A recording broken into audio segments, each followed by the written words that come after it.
আগন্তুক স্বাধীনতা দিৱস লৈ শাসক বিৰোধী উভয় পক্ষই আৰম্ভ কৰিছে ব্যাপক আয়োজন। শাসকীয় পক্ষই আৰম্ভ কৰিছে আজাদী কি অমৃত মহোৎসৱ। সম পৰিমাণে বিৰোধী দল কংগ্ৰেছে আৰম্ভ কৰিছে স্বাধীনতাৰ গৌৰৱময় যাত্ৰা।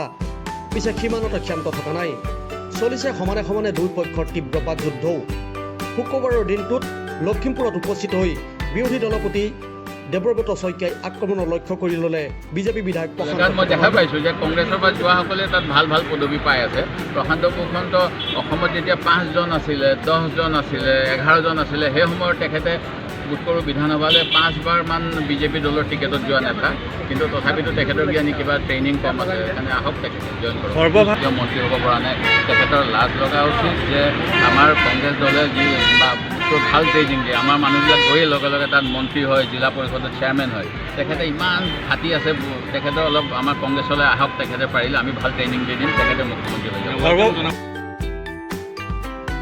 কেৱল সিমানেই নহয়, এটা সময়ত ৰাষ্ট্ৰীয় পতাকাক RSS কৰ্মীসকলে অপমান কৰাৰ প্ৰসংগ আজৰি আনি বিৰোধী দলপতি দেৱব্ৰত শইকীয়াই এইবাৰ আক্ৰমণৰ লক্ষ্য কৰি ল'লে। সংঘৰ যিজন মুখ্য আছিল তেখেতে কৈছিল যে তিৰংগা পতাকাখন অশুভ, ই ভাৰতবাসী আৰু বিশেষকৈ হিন্দুসকলে কেতিয়াও গ্ৰহণ কৰিব নালাগে। আজি তেওঁলোকে ঘৰে ঘৰে তিৰংগা, হৰ ঘৰ তিৰংগা, অমৃত মহোৎসৱ এইবিলাক পাতিছে। তাৰ পূৰ্বে তেখেতসকলে সেই তেনেকুৱা কথা কোৱাৰ কাৰণে প্ৰথম কথাটো ভাৰতবাসীৰ ওচৰত স্বাধীন নাগৰিকসকলক ক্ষমা খোজা উচিত। আৰু লগতে তেওঁলোকে 2002 চনলৈকে যেতিয়ালৈকে অটল বিহাৰী বাজপেয়ী ডাঙৰীয়া প্ৰথমবাৰলৈ ভাৰতীয় জনতা পাৰ্টীৰ পৰা প্ৰধানমন্ত্ৰী হোৱা নাছিল, তেতিয়ালৈকে নাগপুৰৰ RSS হেডকোৱাৰ্টাৰত পতাকা উত্তোলন কৰা নাছিল। সেই গতিকে তেখেতসকলে এইবিলাক তেওঁলোকৰ যিবিলাক ভুল হৈ গ'ল, ভুলৰ শুধৰণি আছে, তেওঁলোকে আমাক সকলোকে দেশৰ জনগণক ক্ষমা খোজা উচিত।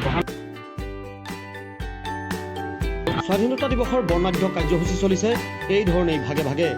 চলিছে শাসক বিৰোধী দুই পক্ষৰ তীব্ৰ